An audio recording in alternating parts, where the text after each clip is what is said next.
Iya.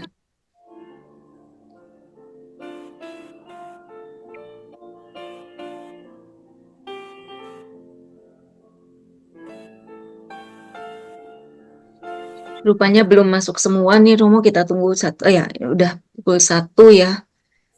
Baik, Halim.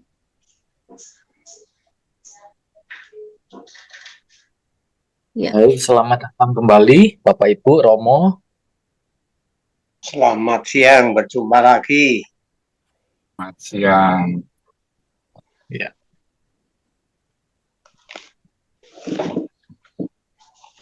Ya.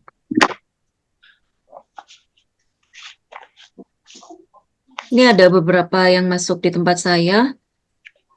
Apa boleh saya bacakan dulu?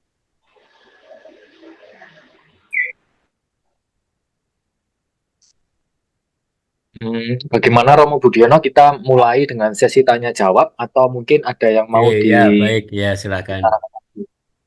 Ya, silakan Bu Ellen kalau ada Ya, pertanyaan. pertanyaan yang pertama ini mengenai Bible study dilakukan secara kelompok, itu jumlah idealnya berapa, Romo? Itu yang pertama. Pertanyaan berikutnya, bagaimana metodenya bila tanpa narasumber? Tadi mungkin sudah disinggung sedikit oleh Romo Budiono, bisa diperjelas lagi bagi Bapak Ibu yang hadir di sini mungkin mau melakukan bagaimana. Kemudian bagaimana cara menarik benang merah secara bersama-sama. Dan itu dulu mungkin, Romo.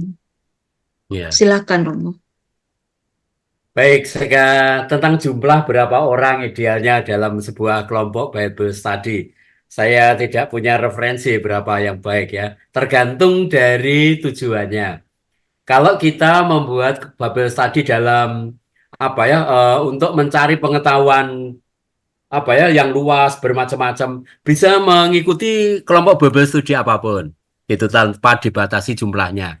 Misalnya kalau kita sedang mencari informasi-informasi, pengetahuan-pengetahuan tentang kitab suci dengan segala macamnya, kelompok apapun dengan jumlah apapun bisa diikuti. Misalnya seperti ini kan, ini juga Bible study juga, jumlahnya 200-300 orang kan juga tidak apa-apa. Tambah jadi 1.000 pun juga baik juga. Memang lalu kemudian kalau kita mau membentuk suatu kelompok di mana kita berdiskusi dengan hangat dan mendalam, barangkali kelompoknya harus dibatasi. Mungkin referensi yang bagus sekali mungkin 12.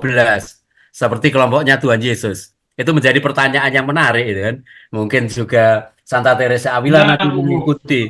Itu ketika dia membangun biara Karmel pembaharuan, jumlah susternya itu 13 dengan pimpinan. Jadi seperti Yesus dan 12 murid.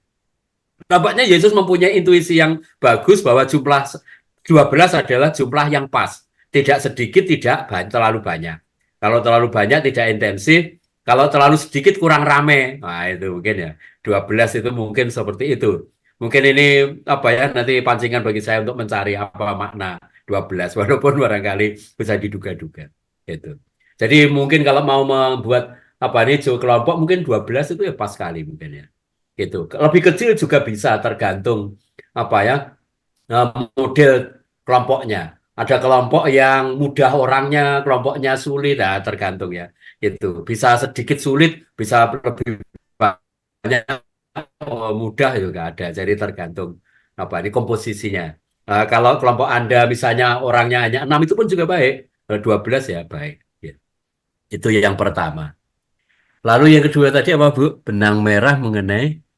Iya, kalau tidak ada pemimpin di dalam kelompok Bible study, Oh ya, tidak ada bagaimana pemimpin. sebaiknya Ya. metodenya, ya, dan menarik benang merah, Oh ya. bagaimana? Serta tambahan satu lagi, Ah, ya silakan Romo itu dulu. ya. Kalau tidak ada pembimbing, maka pembimbingnya sekarang bisa macam-macam. Bisa buku, ya. Bisa konkordansi, bisa ensiklopedia kitab suci, bisa kamus kitab suci, ya.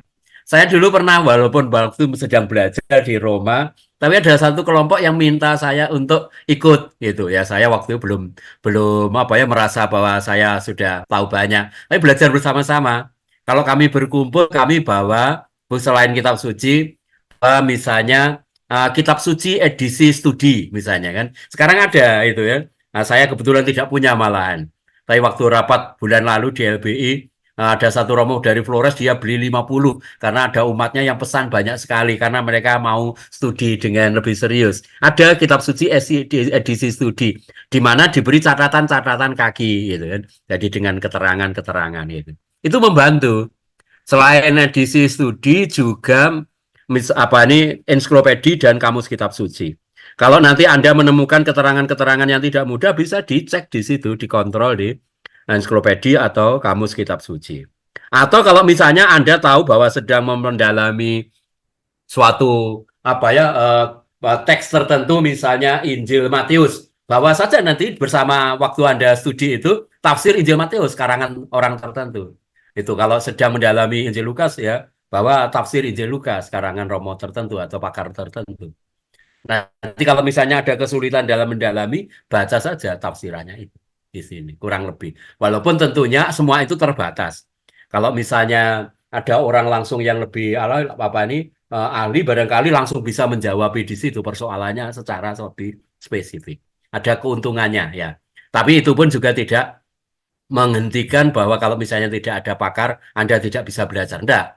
Semua orang bisa belajar sendiri. Gitu. Bahkan dulu pakar itu bahkan pelajar sendiri juga. Dia tidak beda-beda menjadi ahli karena lebih banyak belajar sendiri, dibekali dengan modal yang baru. Itu saya ya terus belajar, memberi macam-macam seminar, tema yang berbeda, kesempatan bagi saya untuk baca lagi, nulis lagi, walaupun sangat terbatas waktunya. Itu benang merah, saya kira enggak tahu saya bisa menjawab apa benang merah ini kan. Itu sampai akhir hidup pun saya mungkin tidak mau menarik benang merah. Tergantung apa yang sedang kita pelajari, gitu ya. Jadi nggak usah punya target yang begitu besar, gitu kan. Misalnya kalau kita sedang fokus belajar apa, tarik benang merah untuk hal itu, gitu kan. Misalnya tadi teks tentang kelahiran Musa, saya bisa menarik benang merah beberapa hal penting, gitu kan, yang tadi sudah saya tampilkan. Sedang mempelajari misalnya panorama kitab Keluaran, ya saya bisa menarik benang merah dari kitab Keluaran bahwa Tuhan memimpin perjalanan bangsa yang tertindas itu dengan melakukan pekerjaan-pekerjaan besar yang disebut tulah-tulah. Itu adalah senjata yang dipakai oleh Tuhan untuk mengalahkan bangsa yang menindas, bangsa yang lemah, gitu. Tuhan lalu mengajak bangsa itu untuk membuat perjanjian dengan mereka, misalnya perjanjian Sinai. Ya, itu saya bisa buat benang merah. Setiap pertemuan bisa dibuat benang merah. Besar kecilnya, luas luas panjangnya tema bisa ditarik benang merah. Tapi menarik benang merah apa yang studi kitab suci ya enggak bisa ditarik. Begitu banyak hal yang bisa ditarik benang merahnya. Tarik aja benang merah dari sebuah pertemuan yang sedang kita lakukan, bisa tarik benang merah. Ya, terima kasih. Baik, Romo, ini satu lagi pertanyaan yang sudah saya rangkum dari beberapa pertanyaan yang masuk, masih terkait dengan Bible Study. Kitab suci apa yang sebaiknya kita pakai kalau kita sedang Bible Study dengan saudara dari Protestan, dan apakah ada tema-tema yang perlu kita hindari, misalnya tentang Maria, pengampunan dosa, doa arwah, itu. Dan yang terakhir, bagaimana kita dapat memastikan bahwa apa yang kita dengar atau kita tangkap dari pesan kitab suci itu benar-benar adalah pesan dari Tuhan dan bukan sekedar interpretasi atau refleksi pribadi ketika kita sedang berleksio divina. Itu aja, Romo. Pertama, kalau kita belajar, mungkin teks kitab suci apa yang bisa kita pakai. Kalau misalnya memang mau studi, ya kalau ada kitab suci edisi studi, syukur pada Allah. Gitu. Tapi itu kan harganya kan juga lumayan, sekitar 500 ribuan nampaknya ya. Itu. Tapi kalau tidak punya ya kitab suci yang kita miliki, tapi didampingi dengan ensiklopedi kitab suci, kamus kitab suci, begitu. Kalau punya syukur pada Allah. Kalau enggak, kita pun sekarang bisa mencarinya di internet. Itu ada buku-buku gratis juga. Tentunya yang bahasa Inggris akan lebih banyak karena bisa menemukan banyak yang saya bisa memberi Anda juga kamus kitab suci dalam bahasa Inggris, ensiklopedi dalam bahasa Inggris, begitu. Bahkan tafsir-tafsir dalam bahasa Inggris yang sudah gratis ada juga, tapi sayangnya masih bahasa Inggris, ya itu. Itu mendampingi kita untuk kalau misalnya kita mau Bible study. Yang kedua, kalau kita berhadapan dengan saudara-saudara Protestan, tema apa yang harus kita hindari? Saya kira nggak perlu dihindari. Kalau dihindari malah nanti kita diserang ya itu. Kalau kita tidak menghindari, siapa tahu malah justru mereka tertarik, malah bertobat, bisa jadi ya. Kita nggak usah berharap dan tidak usah punya pretensi untuk mempertobatkan orang lain. Uang kita bertobat aja masih sulit kalau mau mempertobatkan orang lain. Itu saya tidak terlalu mempertobatkan orang lain. Kita sendiri yang bertobat. Kalau kita bertobat, orang lain nanti akan menyusul. Itu jadi tidak perlu takut juga menghadapi tema-tema tertentu yang orang lain tidak setuju. Kalau mereka nggak setuju, oke, baik, itu baik itu. Kita juga tidak harus setuju kok pendapat mereka. Kalau mereka tidak terlalu devosi pada Bunda Maria contohnya kan, boleh. Tapi mereka juga tidak bisa melarang kalau kita devosi pada Bunda Maria. Apa hak mereka melarang? Nah, kita punya dasar-dasar tertentu. Misalnya sakramen-sakramen, kita punya dasar. Itu. Kalau mereka tidak mau menggunakan itu, mengambil kesimpulan bahwa ada sakramen pengakuan dosa dan yang lain, ya silahkan. Itu hak setiap orang untuk beriman. Justru beriman itu intinya itu, bahwa kita mempunyai kepercayaan.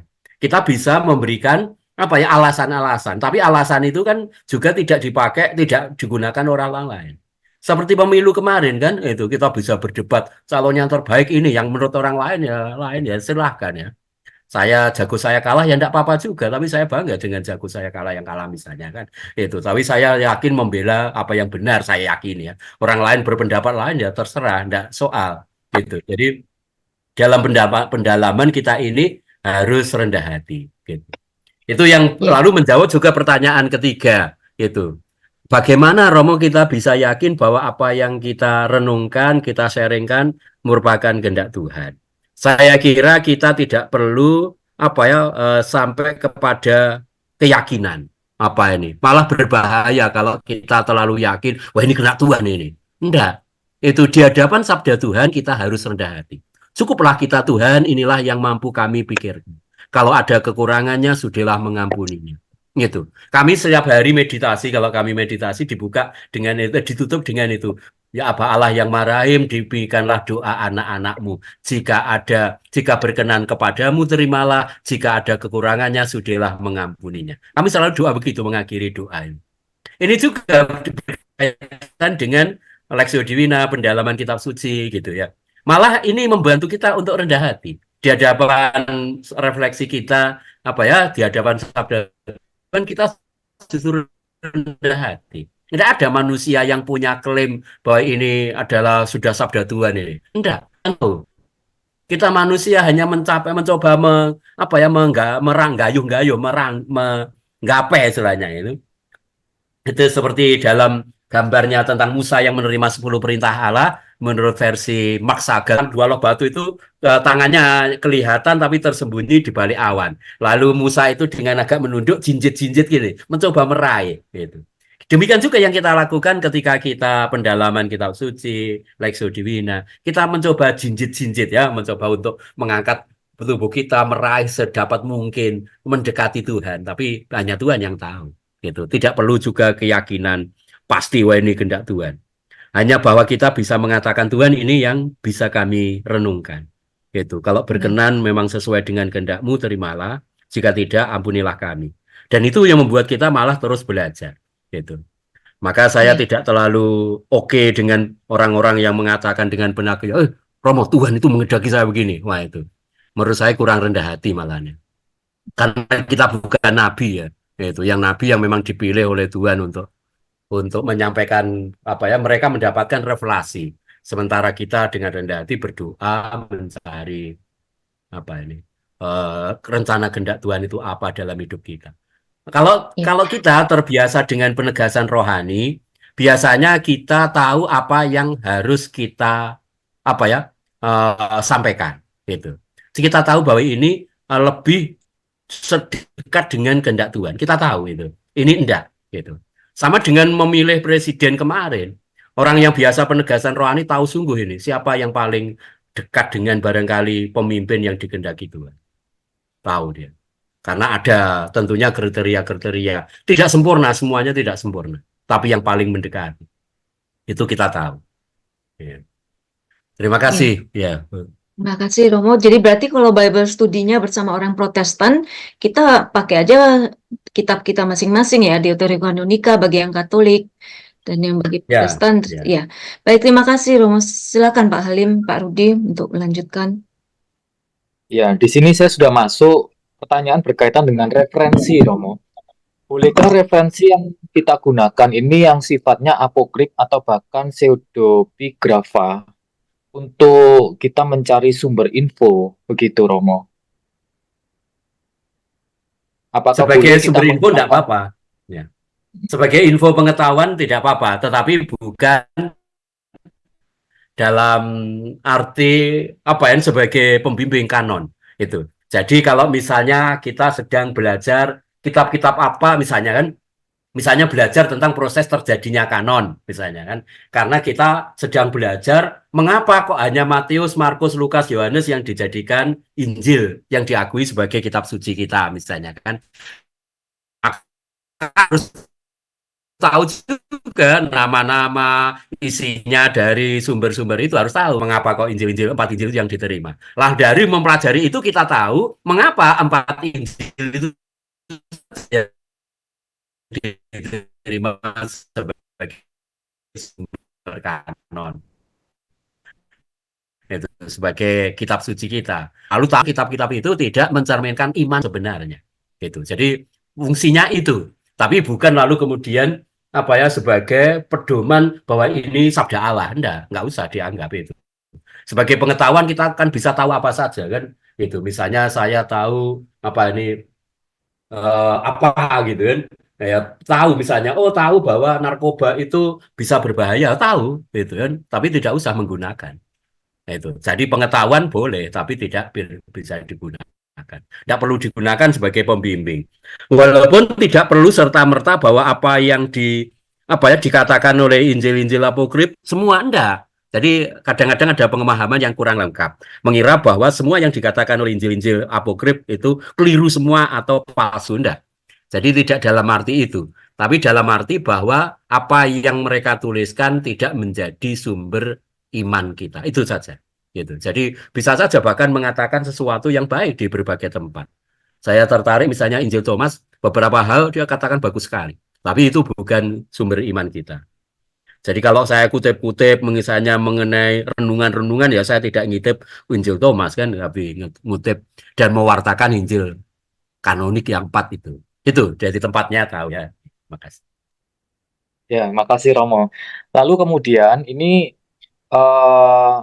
ada yang bertanya, apakah berbeda spiritualitas, mungkin berbeda secara spiritualitas pewarta dan fasilitator kitab suci ini sebenarnya ada perbedaan nggak ya? Lalu bagaimana kita sebagai pewarta atau fasilitator kitab suci ini bisa bekerja dengan baik dan menarik untuk membantu umat lebih mendalami lagi secara kitab suci ini, bagaimana kita bisa menyampaikan itu secara menarik gitu, Romola. Dan ini juga terkait dengan mungkin curhatan kita semua ya, bagaimana dalam lingkup di kegiatan di lingkungan, bagaimana bisa menarik orang untuk lebih banyak terlibat dalam mendalami kitab suci ini. Baik, terima kasih pertanyaannya. Apakah ada perbedaan antara spiritualitas pewarta dengan fasilitator? Saya kira saling mengandekan gitu ya. Walaupun secara teknis mungkin pewarta bisa mempunyai tugas sedikit berbeda dengan fasilitator. Tidak tahu apakah ini sangat dibedakan gitu ya. Saya tidak tahu persis apa yang dimaksudkan dengan pewarta itu siapa saja misalnya kan. Bisa saja misalnya ketua lingkungan atau siapa yang mendapat tugas memimpin ibadat atau apa lalu kemudian berkhotbah, mungkin begitu ya. Biasanya pewarta dikaitkan dengan berkhotbah, sementara fasilitator dikaitkan barangkali dengan tugas untuk memudahkan pertemuan. Facilis itu facile dalam bahasa Latin artinya mudah. Jadi fasilitator adalah jadi jangan nanti jadi fasilitator malah mempersulit pertemuan. Itu bukan fasilitator tapi fasilitator. Nah, jadi mungkin ini Kalau semangat itu harus ya kurang lebih sama, tetapi mungkin kemampuan teknis itu mungkin sedikit agak berbeda atau semangat tertentu barangkali harus dirasakan oleh misalnya pewarta. Misalnya begini, saya juga punya tulisan tentang spiritualitas pewarta, tapi tidak ditampilkan sini kan. Itu mungkin pewarta sebagai pengkhotbah itu kan tugasnya barangkali memang menyampaikan sabda Tuhan, isi sabda Tuhan, gitu ya, kebenaran-kebenaran sabda Tuhan. Maka dia barangkali harus mengendalami kitab suci dengan baik, gitu kan, mengenal kebenaran-kebenaran hidup dan kebenaran iman. Kalau enggak nanti dia enggak tahu apa yang harus diwartakan kan, gitu. Lalu barangkali juga apa ya, mulai sungguh-sungguh apa ya dihidupi oleh sabda itu, mencoba untuk apa ini menggulati hidupnya yang dijiwai oleh sabda Tuhan. Sehingga nanti di dalam pewartaan dia tidak hanya menyampaikan ilmu-ilmu tetapi juga men-sharingkan pengalaman imannya. Karena khotbah itu berkaitan itu. Jadi sharing mengenai pengalaman iman. Itu tentunya bukan cerita tentang dirinya tapi tentang sabda Tuhan, tapi dari pergulatannya, pengalamannya dan sebagainya.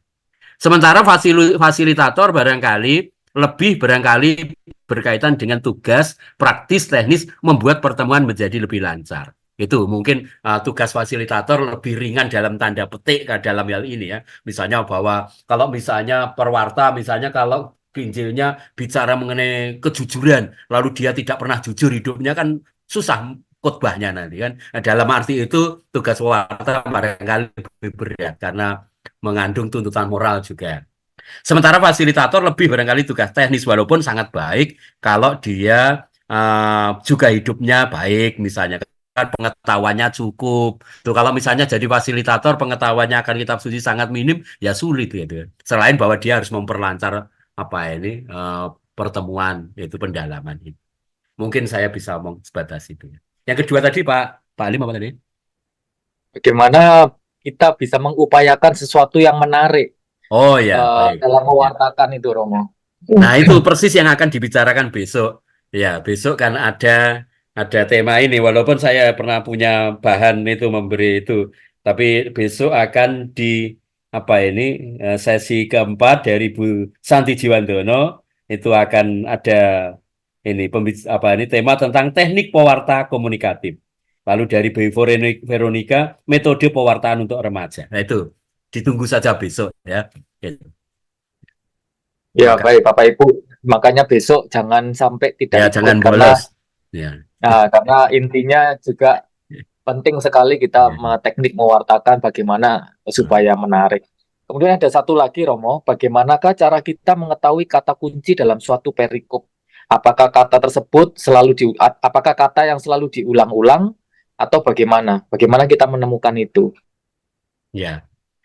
Kalau kata kunci mungkin ada dua petunjuk penting ya.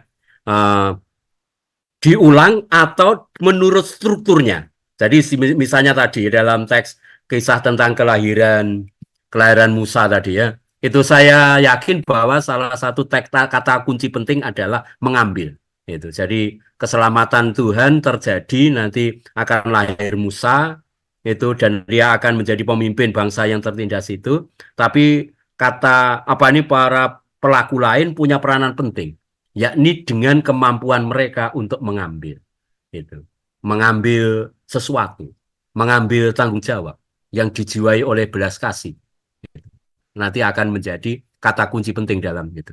Jadi harus terbiasa juga meneliti apa ya skemanya, strukturnya. Nah, karena kalau kata kunci berkaitan dengan bukan hanya bahwa saya tersentuh atau tidak tersentuh, gitu. Jadi kalau kata kunci berkaitan dengan apa ya pesan penting pokok apa yang ada di dalam teks itu harus dipertanggungjawabkan. Tidak sekedar bahwa saya suka kata itu atau tersentuh kata itu. Kalau studi kitab suci atau Bible study ya, gitu. Tapi kalau pendalaman yang bersifat personal, barangkali kita bisa menggunakan pengalaman-pengalaman pribadi, misalnya apa ya di mana saya digerakkan, berpikir, tersentuh, terhenyak, merasa ditegur itu boleh, gitu. Kalau dalam pendalaman pribadi dan kelompok untuk mencari inspirasi. Tapi kalau kita misalnya mewartakan hal-hal penting yang memang mau dikatakan oleh teks, maka kita harus mencari kata kuncinya. Apa pesan pokok dalam teks itu? Itu dalam Bible study harus dikerjakan. Ya. kata yang diulang biasanya, atau walaupun kadang-kadang tidak diulang tapi memiliki apa ini tempat pokok, misalnya tadi kata mengambil. Itu ada dua pokok. Kadang-kadang tidak muncul kata-kata yang sangat jelas gitu, maka orang harus punya intuisi setelah lama ya. Lama-lama kalau sudah terbiasa memanggil, lalu bisa memberi judul. Tadi salah satunya kan, memberi judul teks itu, perikop itu. Atau memberi judul alinea pokok. Itu juga cara untuk menemukan kata kunci. Walaupun kata itu tidak eksplisit di dalam teksnya, tapi bisa menyarikan. Ya, menyarikan. Nah, itu yang kalau menjadi pewarta nanti yang perlu diwartakan. Misalnya kata hari ini, kata Injil hari ini misalnya ikutlah aku barangkali. Walaupun konteksnya agak khusus, karena yang dipanggil adalah seorang berdosa. Seorang tidak hanya sekedar orang biasa ya. Itu bahkan orang berdosa pun dipanggil. Bisa nampaknya benar itu yang dipanggil oleh teks itu mau bicara panggilan untuk orang-orang berdosa. Orang berdosa dipanggil oleh Yesus. Baik, terima kasih Romo. Sementara dari saya itu, mungkin Pak Rudi ada, atau kita mungkin lanjutkan dulu dengan pemaparan yang lain, mungkin Romo ada, atau Ya. nanti kalau Itu ada Pak Peter Herculanus angkat tangan, mungkin resen atau apakah? Oh ya, silakan Pak Peter, kalau mau bertanya silakan open mic.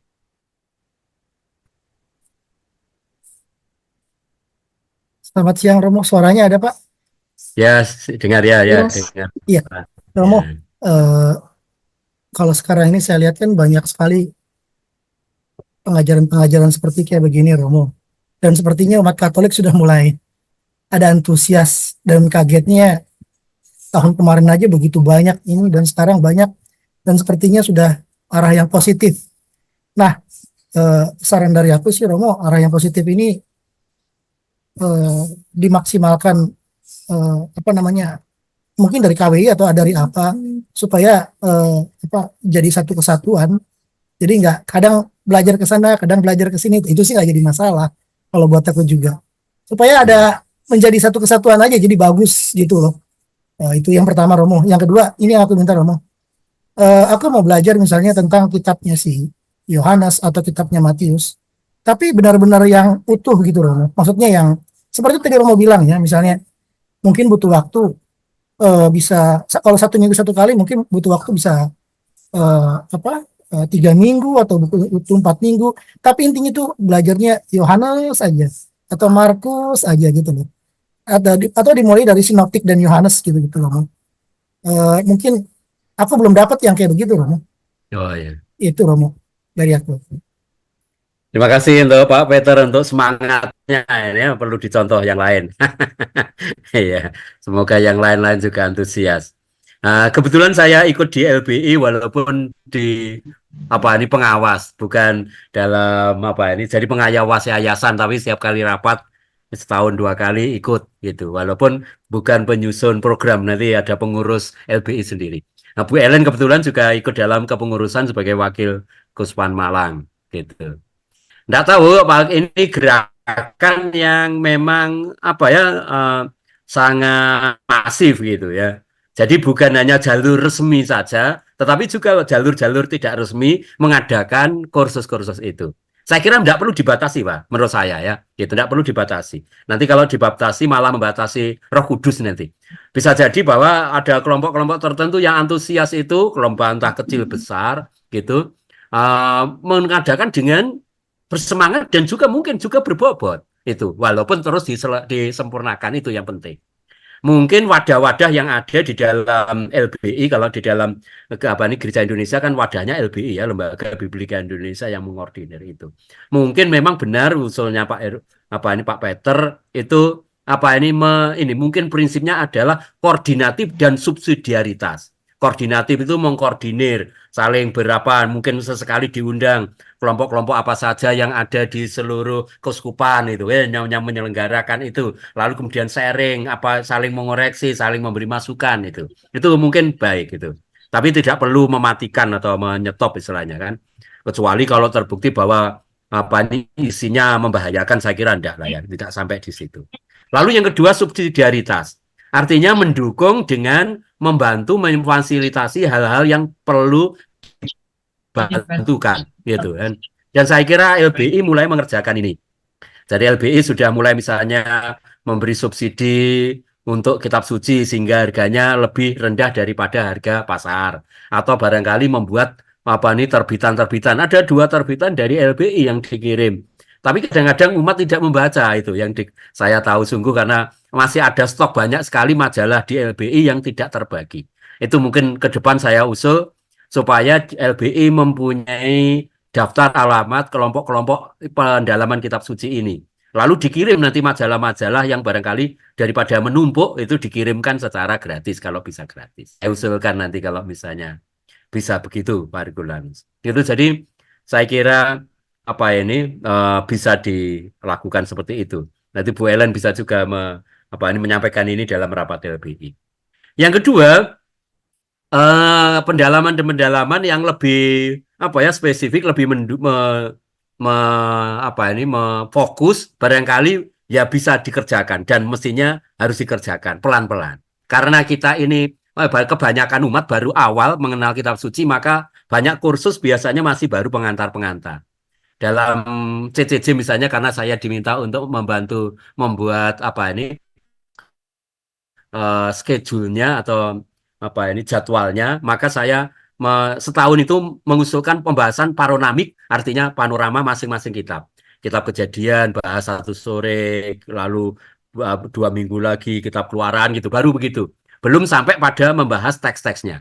Karena teks kita ini banyak sekali. 46 dalam Perjanjian Lama dan 27 dalam Perjanjian Baru. Dan bahannya banyak sekali. Misalnya satu kitab itu bisa didalami setahun. Itu di kelompok Dei Verbum di Surabaya, itu pernah 1 tahun membahas hanya Matius saja misalnya. Gitu. Sehingga lalu kemudian teks-teks itu dibahas. Itu jadi tinggal di mana kita menemukan kelompok yang sedang membahas itu.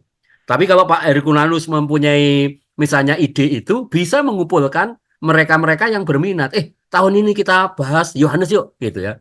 Jadi setahun itu bahas Yohanes, bisa setiap minggu sekali misalnya.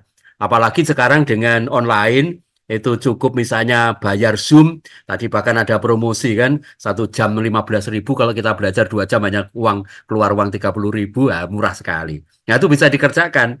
Itu nanti mengundang siapa yang punya keahlian dalam bidang Yohanes, Injil Yohanes, diundang saja, itu beberapa, lalu terlibat, kumpulkan dari seluruh yaitu kelompok elemen siapa yang tertarik itu buat grup tahun pendalaman Injil Yohanes misalnya. Sekarang ada fasilitas yang gampang dan bisa dikerjakan. Jadi kelompok ini bisa juga multiple gitu. Jadi misalnya hari ini saya ikut Kuswan Malang, besok bisa ikut misalnya Carmelite Center Jakarta atau kelompok yang lain. Kalau kita punya waktu ya, apalagi bahannya berbeda, pembahasnya berbeda, akan terus memperkaya. Itu usul saya. Terima kasih Pak Herculanus. Baik, Romo, apakah masih dilanjut tanya jawab karena ada pertanyaan yang masuk? Mungkin dari Pak Rudi Ini tadi ada yang pertanyaan mau disampaikan. Silakan Pak. Hanya ada satu, ini terkait dengan teks dan konteks yang disampaikan Romo di awal tadi, bahwa dalam konteks keyahudian itu ada hal-hal yang banyak berbeda dengan konteks keindonesiaan. Nah ini ketika konteks itu dibawa ke daerah kita kadang justru menjadi polemik ya. Contohnya tentang misalnya anggur. Di sana konteks pesta minum anggur itu biasa, dibawa ke sini kadang menjadi polemik. Kemudian yang kedua contohnya tentang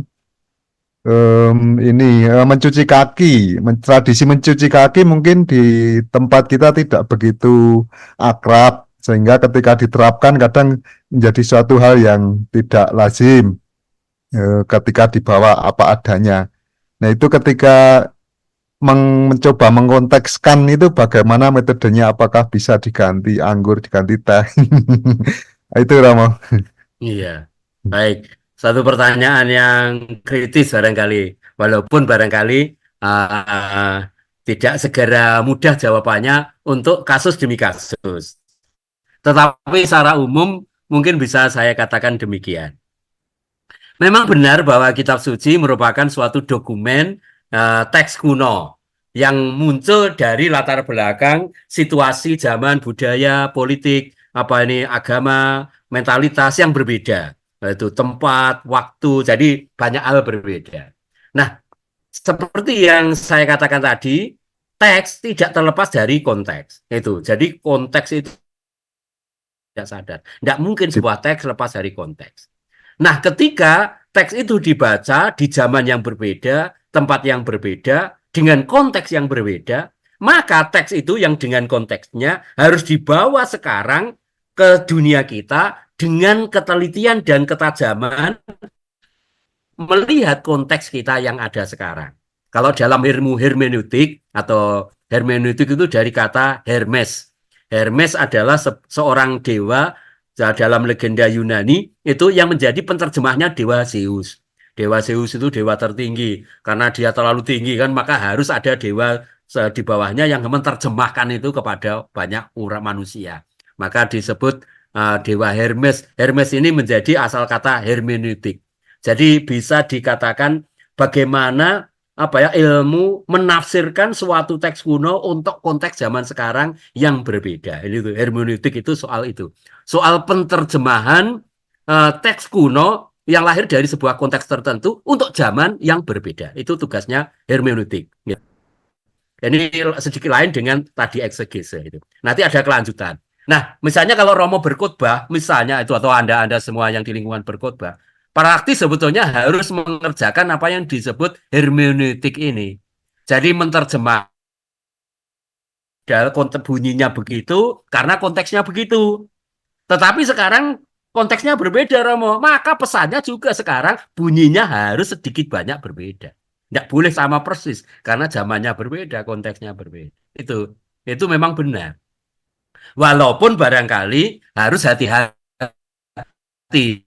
Dalam hal ini kita tidak mempunyai suatu yang sama misalnya bunyi yang sama untuk apapun enggak. Harus dilihat konteks per konteks atau hal per hal. Misalnya puasa misalnya kan. Di zaman itu puasanya demikian, konteksnya waktu itu demikian. Sekarang apa? Itu. Jadi harus dilihat itu. Mengapa di zaman itu yang konteksnya begitu, perintahnya begitu? Kalau sekarang misalnya situasinya begini, bagaimana ya perintahnya dengan semangat yang sama? Yang penting di situ adalah semangat yang sama, semangatnya. Gitu ya. Tapi nanti prakteknya bisa berbeda. Itulah, maka lalu kemudian diskusi menarik juga di kalangan saudara-saudara umat muslim misalnya kan, mereka yang ada di balik gagasan Islam Nusantara misalnya, itu mengerjakan hermeneutik mereka. Mereka tahu bahwa Al-Quran berbeda. Kalau dibawa ke Indonesia harus berbeda karena konteksnya berbeda, zamannya berbeda. Itu yang sudah paham hermeneutik. Demikian juga kita. Saya kira banyak hal juga dipraktekkan secara berbeda misalnya.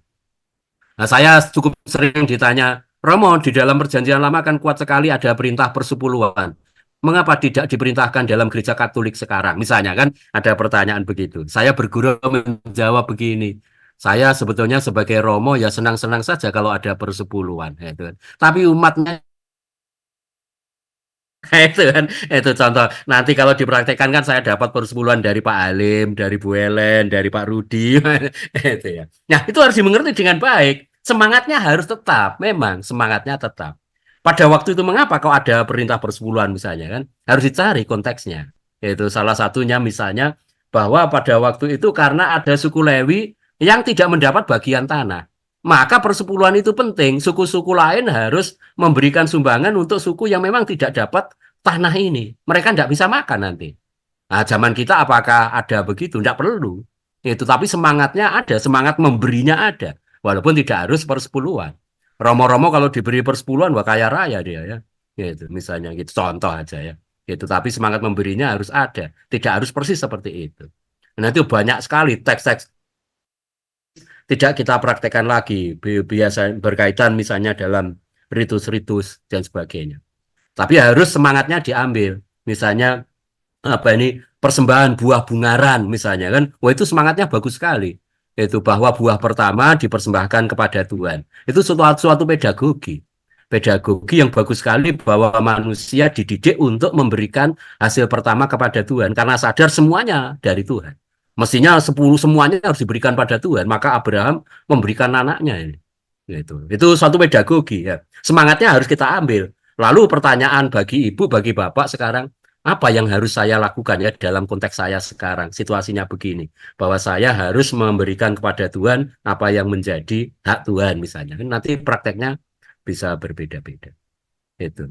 Najis misalnya kan yang itu mengapa dalam gereja kita tidak kenal najis tidak misalnya haram atau tidak yang dalam apa ya kepercayaan-kepercayaan tertentu masih kuat. Kapan itu saya ditanya oleh Pak Haji, masih sepupu saya itu sedikit agak provokatif pertanyaannya.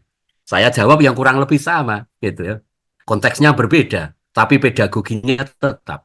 Itu saya katakan bahwa pendidikan itu penting sekali di zaman barangkali orang dididik untuk menghormati Tuhan Allah.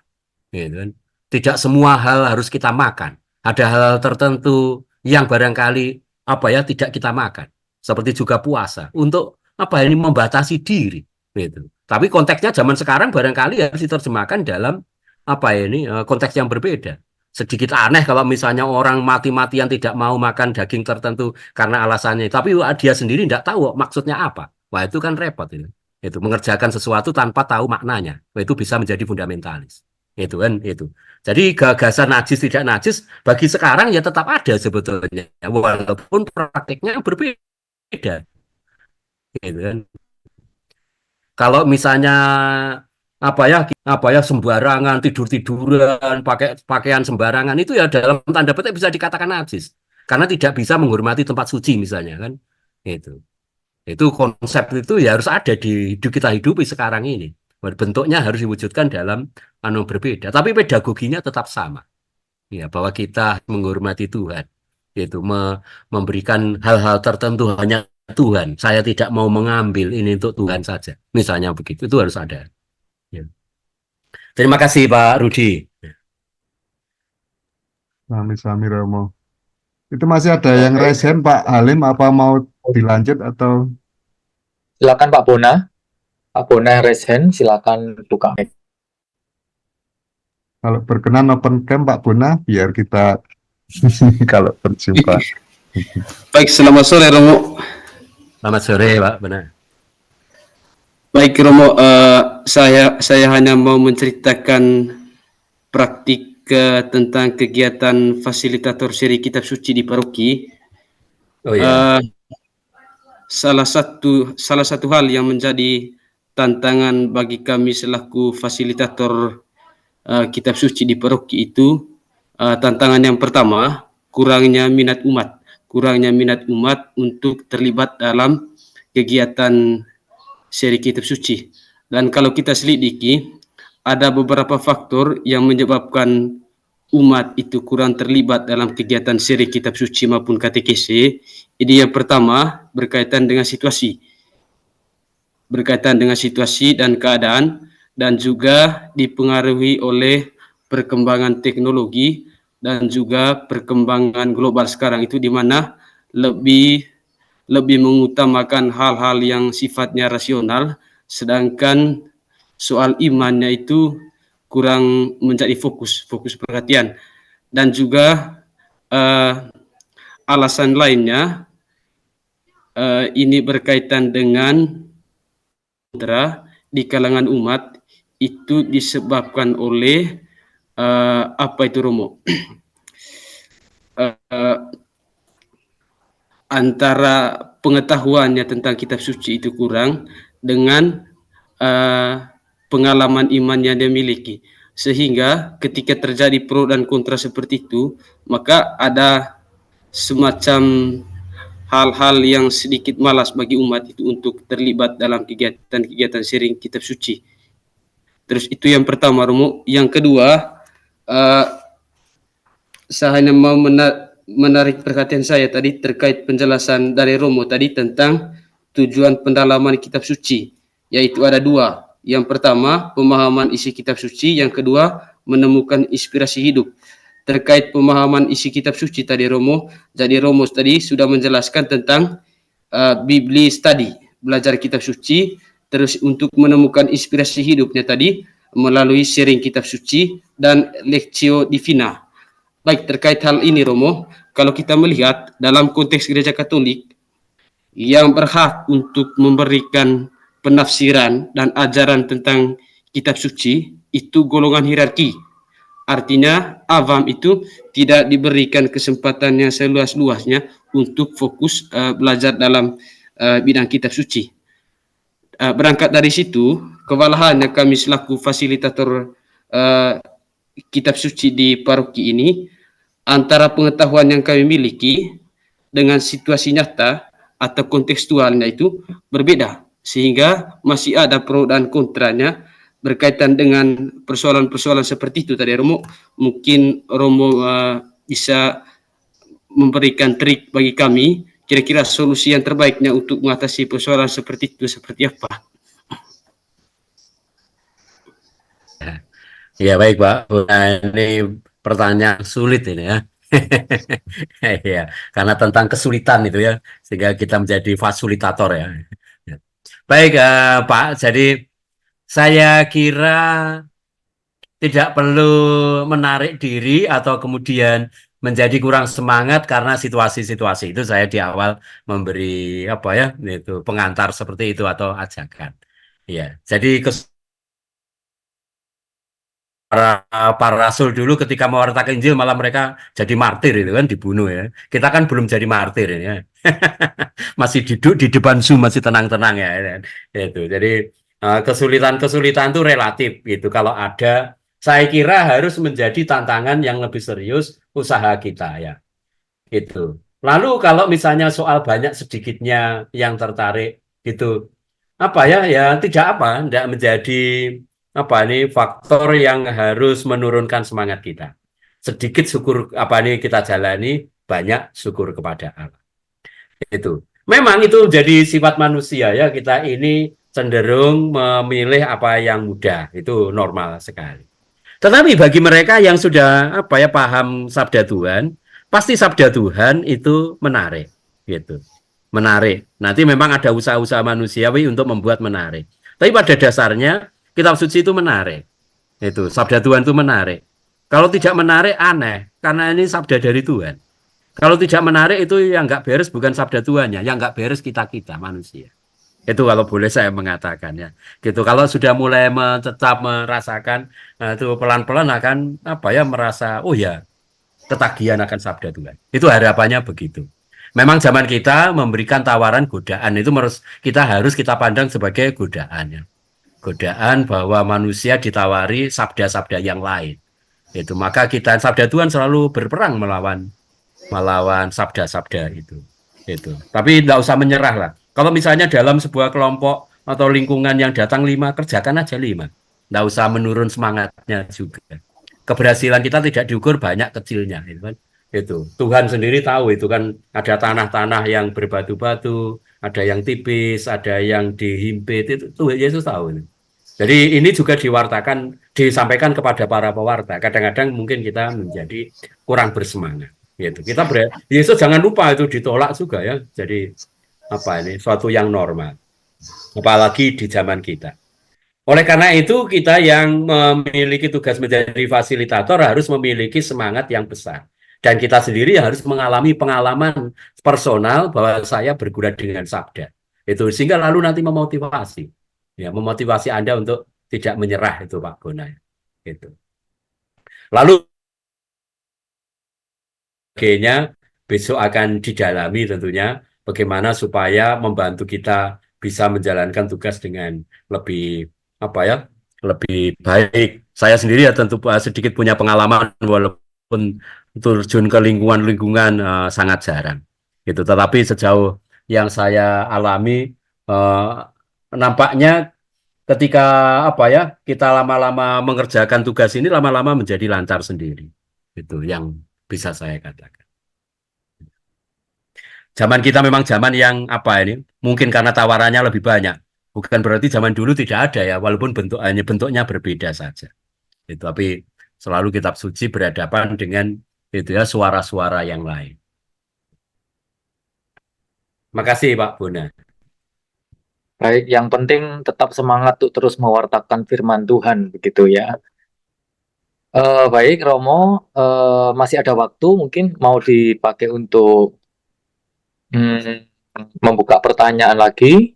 Karena ini ada yang bertanya, tapi mohon maaf Bapak Ibu, ini sekali lagi memang banyak pertanyaan yang masuk, tapi seperti ini saya akan menyaring mana-mana pertanyaan-pertanyaan yang kira-kira benar-benar berhubungan dengan topik yang kita pelajari. Ada yang bertanya contohnya bagaimana kalau kita menanggapi rekan-rekan kita yang beragama Kristen yang berbicara bahwa penyembahan kepada Bunda Maria mungkin penghormatan ya kepada Bunda Maria itu tidak ada dalam Alkitab. Bagaimana cara kita menanggapi hal tersebut? Seperti itu, mungkin ini bisa dibicarakan pada sesi yang lain karena ini menyangkut apologia gitu. Ini ada lagi yang bertanya, kalau sudah ada panduan dari keuskupan Romo seperti buku BKSN, biasanya kan kita mendapatkan BKSN itu sudah lengkap sekali panduannya, pendalamannya. Apakah kita masih perlu mencarinya atau hanya perlu mengembangkan sedikit dari apa yang sudah diberikan oleh keuskupan gitu? Yang pertama, mungkin bisa dikatakan, walaupun bukan tempatnya kita diskusi di sini, bisa dikatakan kepada para saudara kita yang punya keyakinan berbeda, bahwa iman Katolik memang bersumber pada kitab mereka yang nggak tahu. Nah, jadi mereka keliru. Jadi pertanyaannya juga salah sasar misalnya kan. Salah apa ya? Karena pemahaman mereka saja. Jadi bukan kita yang keliru, tapi pemahaman yang mereka yang tidak cukup. Itu bisa jadi itu.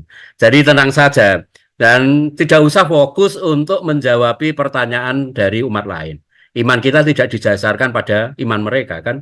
Itu. Jadi kalau kita belajar iman kita sendiri nanti berakar lebih dalam. Itu kalau misalnya sambil lalu kita diajak berdiskusi, oke. Tapi selalu untuk apapun di dalam iman kita ada dasarnya. Hanya mereka tidak tahu, gitu ya. Itu secara umum. Gitu. Lalu yang kedua, kalau misalnya BKSN, apakah cukup dari buku panduan? Menurut saya Anda bisa kreatif, ya, bisa kreatif. Karena buku itu kan ditulis untuk umum kan. Sementara Anda yang di tempat itu tahu lebih baik situasi konkretnya. Nah, itu tugas Anda adalah mengimplementasikan, menyesuaikan, mengadaptasi, mengkombinasi, mendetilkan sesuai dengan situasi Anda. Kalau Anda mampu ya. Kalau kreatif nanti mampu melihat situasi ini, orangnya ini, problemnya ini, bisa mengarahkan sesuai dengan situasi konkret yang ada di situ. Yang dibuat oleh KWA LBI misalnya kan untuk seluruh negara ini, padahal situasinya berbeda-beda antara Jakarta dengan Papua, pedalaman Kalimantan tentunya berbeda. Tapi kan LBI tidak bisa membuat sesuatu yang begitu bervariasi sesuai dengan keadaan. Nah, kita yang mempraktekkan itu menjadi fasilitator harus yaitu membaca dengan baik, lalu menyarikan, wah ini yang bisa saya ambil, saya sampaikan, saya tambahkan ini, gitu yang kalau kreatif lalu tentunya baik, itu akan sangat baik. Terima kasih. Ya, mengenai kelompok-kelompok sharing kitab suci, Rom, ini ada yang bertanya.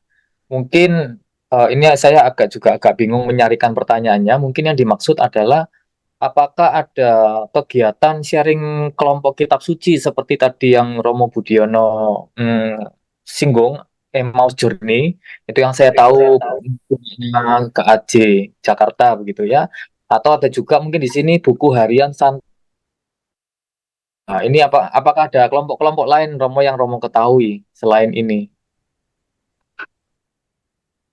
Saya tidak tahu persisnya karena setiap kelompok barangkali mempraktekkan metode yang berbeda-beda. Yang saya perkenalkan tadi, yang saya baca dan pernah juga saya praktekkan, gitu. Sehingga lalu itu yang saya sampaikan, gitu. Kalau ada barangkali ya bisa dipakai kalau itu cocok misalnya kan.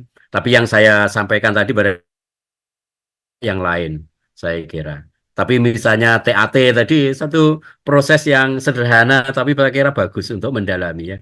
Mendalami dengan langkah-langkah yang sederhana, jelas, konkret, dan tidak rumit. Itu. Ada metode lain yang barangkali rumit yang nggak usah dilaksanakan. Jadi laksanakan saja apa yang kiranya bagus dan membantu. Lalu ada yang bertanya juga, Romo, bagaimana kita dapat mengintegrasikan praktik solidaritas, keadilan, dan belas kasihan yang kita ilhami dari kitab suci ke program-program atau kegiatan sosial di komunitas kita? Ya. Ya, saya kira pertanyaannya sangat luas ini. Kitab suci berbicara banyak sekali tentang keadilan. Bahkan LBI beberapa waktu yang lalu itu menerbitkan kitab suci perdamaian dan keadilan. Artinya ini kitab suci yang diwarnai stabilo, dicetak dengan stabilo, apa yang bicara mengenai keadilan dan perdamaian. Tuhan yang kita percaya ini adalah Tuhan yang sangat menuntut tindak keadilan dan perdamaian. Tuhan yang kita percaya adalah Tuhan yang bukan pertama-tama disembah dengan ritus-ritus misalnya, tapi Tuhan yang meminta kita sungguh-sungguh melaksanakan keadilan dan perdamaian. Kalau kita tidak melakukan itu, maka kita tidak bisa disebut orang yang beriman. Itu mungkin mau dikatakan itu. Nanti gagasannya banyak sekali.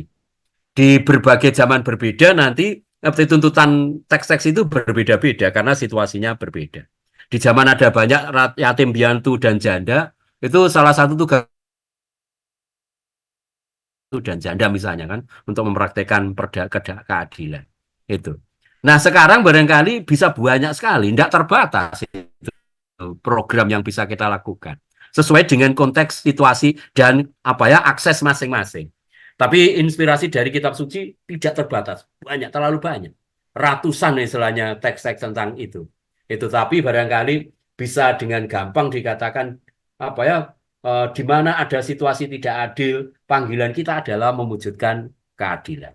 Itu biasanya Prapaskah itu tema paling penting kan itu ya, mempraktekkan keadilan dan perdamaian.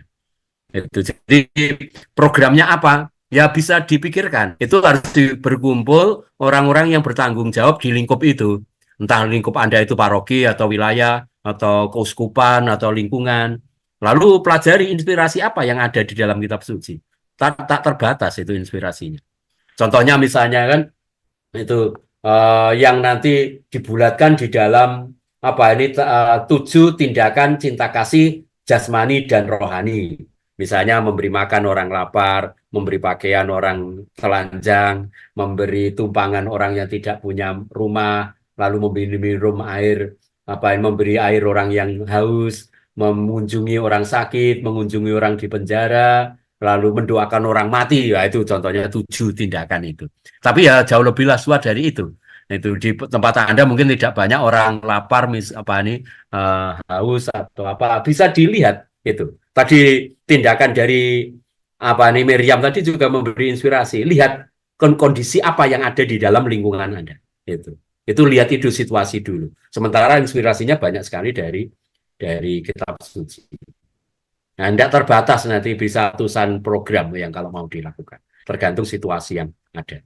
Kemarin ketika saya memberi renungan kepada Bapak Uskup, calon Uskup Makassar, kebetulan tema moto beliau itu Misericordiam Volo, yang kugendaki adalah belas kasih. Saya memberi inspirasi kepada Bapak Uskup ini beberapa poin untuk tingkat keuskupan. Kan beberapa hal misalnya kan. Itu mulai dari menyambut siapapun yang datang, ramah terhadap siapapun, mencari domba-domba yang hilang dari umat Allah ini, misalnya begitu kan, banyak, tidak terbatas nanti. Tergantung situasi masing-masing tempat Anda. Iya, Romo, ini ada yang ingin diperjelas lagi tentang metode yang tadi Romo buat kolom-kolom konsentris itu, Romo. Metode memahami Ya, dengan metode A, B, C, D, C aksen, B aksen, A aksen. ya. Ini sepertinya banyak yang tertarik untuk memperdalam itu. Bisa diperjelas lagi, Romo. Iya. Saya tidak bisa memperjelas dalam waktu 2 menit ini ya. Itu jelasnya baru setelah 5 tahun ini. Saya memperkenalkan ini supaya Anda tertarik itu dulu gitu. Para frater yang seminar dengan saya 1 semester itu nggak jelas juga bagi mereka. Lalu mereka mengeluh, Romo ini kok nggak jelas-jelas. oh ya kamu butuh 5 tahun nanti baru jadi paham. Tapi harus dimulai, yang 5 tahun harus dimulai dari 1 hari, 2 hari, 3 hari. Gitu. Saya bisa Ya. dulu beberapa waktu yang lalu, kemudian saya ingat itu Bu Ellen, lalu Pak Alim saya kira juga meminta saya suatu kali membuat workshop itu ya, suatu kali bisa juga kalau ada waktu baik kita buat workshop. Lalu kemudian mulai latihan dari yang sedikit, gitu ya. Itu tadi saya tampilkan hasil. Tapi hasil itu butuh waktu panjang itu kan. Seperti anak yang baru mau ujian misalnya kan, itu butuh waktu dari sedikit lama-lama nanti, wih jadi tahu gitu. Tapi tadi hanya perkenalan ya, nggak bisa dijelaskan dalam waktu singkat. Itu. Jadi perlu workshop, lalu latihan, nanti Anda memilih teks itu. Tapi tadi saya pancing ya, Anda pilih teks Anda masing-masing, coret-coreti, lalu kemudian asal stabilo, kata penting, ungkapan penting, beri judul bagian tertentu sampai di sini ini isinya ini. Itu sudah latihan yang baik. Nanti suatu kali akan berguna kalau misalnya ada workshop tentang itu akan sangat berguna. Anda mulai PK lah itu. Kalau Anda biasanya nggak PK, mulai dari awal sampai akhir orang nggak menangkap apa-apa. Itu sering terjadi. Bahkan Romo-Romo pun seringkali juga kalau dalam pendalaman Toleksio Divina nggak memperhatikan itu.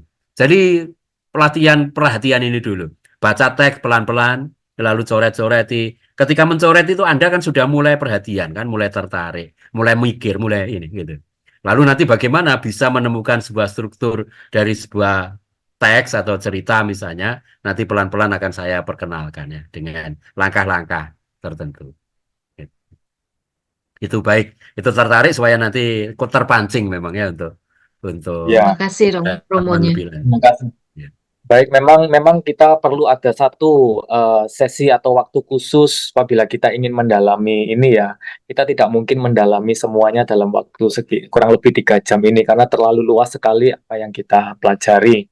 Jadi ini memang PR buat kami juga, Komisi Kerasulan, kami juga ingin, seperti yang disampaikan Romo, saya dan Bu Ellen juga sudah meminta Romo, ayo kita adakan workshop ini. Tapi Romo ini kan waktunya padat sekali, kita mau cari momen, karena ini butuh waktu tidak sebentar ya Romo ya, bisa Ya, beberapa kali pertemuan begitu. Jadi kita masih cari waktu. Ya lain kali semoga kita ada kesempatan dan Bapak Ibu juga pasti kami akan berikan informasi ketika kami pada akhirnya akan mengadakan kursus ini.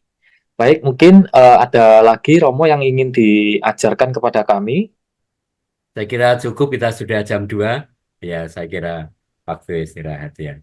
Terima kasih untuk semuanya. Tentang Lex Sudibina tidak saya paparkan di sini, tapi suatu kali kalau misalnya ada kesempatan lain bisa gitu. Tapi sudah dikenal oleh sebagian umat saya kira, tapi nanti untuk penyegaran pendalaman bisa di waktu lain. Terima kasih.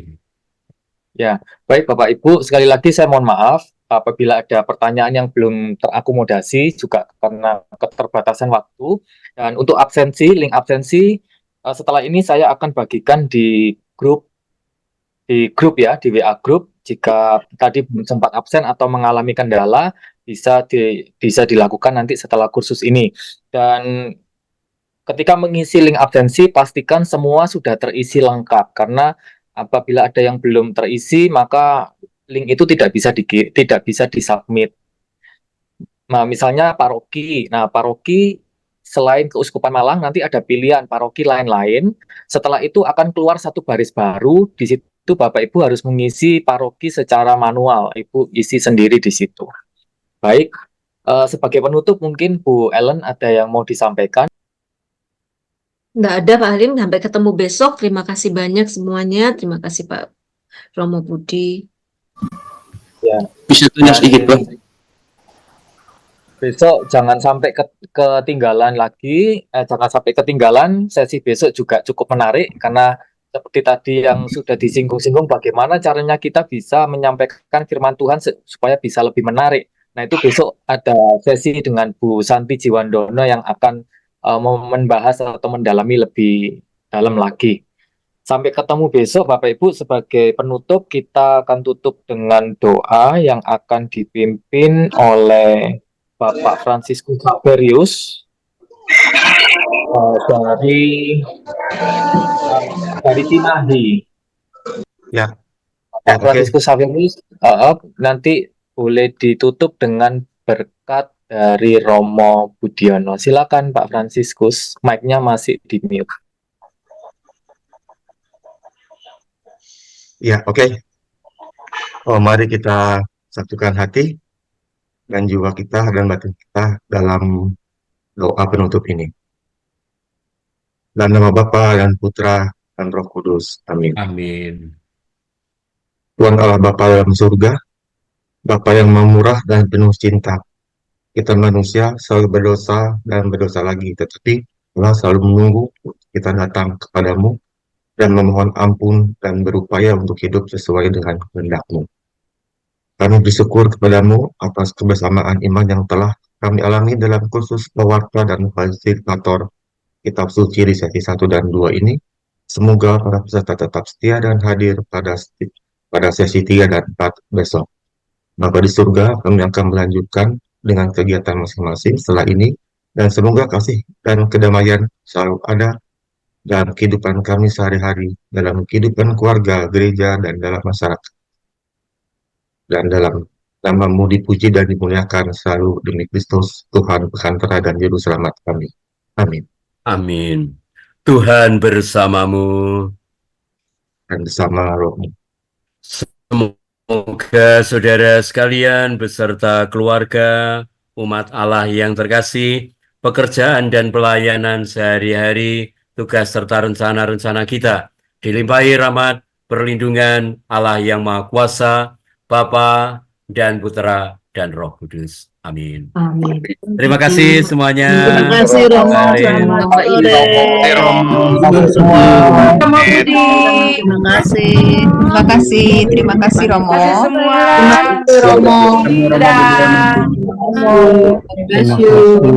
Terima kasih Romo. Sampai jumpa besok. Pamit. Terima kasih Romo. Keluar Romo. Gimana ini? Left. Dari keluar gimana? Sampai besok. Tuhan berkati. Amin.